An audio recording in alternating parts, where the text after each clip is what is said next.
In this video, I'll show you how to delete your Roblox account on your mobile phone. Now, it's nice and straightforward. You just need to head over to an internet browser, and from here, we need to launch up roblox.com. Now, it's important that you do this on an internet browser and not the app. And then from this window, you need to select Continue in Browser at the bottom of the screen. So once we've logged into our Roblox account, click on the settings icon in the top right-hand side, select Settings. From the drop-down menu, you need to select Privacy. And then from this window, we can scroll all the way down to the bottom of the screen. And right down here, you'll see the option to either deactivate or delete your account. Now, these actions do two completely different things. So if you just deactivate your account, then you're basically temporarily disabling it and you can re-enable it at a later date. However, if you delete your account, then this is a permanent thing and all of your data and saved progress will be lost. So for this tutorial, I'm going to initiate an account deletion at the bottom down here. So as you can see down here underneath account deletion, we'll have this option for a support form.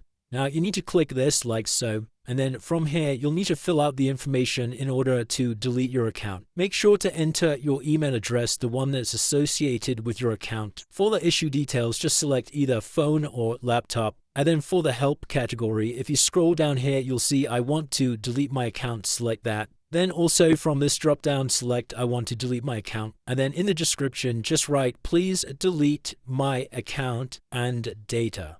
And that's it. And now if we press continue, you may get this verification pop up. Just click on the start puzzle. And once you've submitted the puzzle, that's going to go ahead and submit your request. Now it can take 2 to 3 days in order for Roblox to delete your account. So you just need to be patient and check your email regularly. And it's as simple as that, guys. We can now just sit back and wait. And that's how you delete your Roblox account on mobile.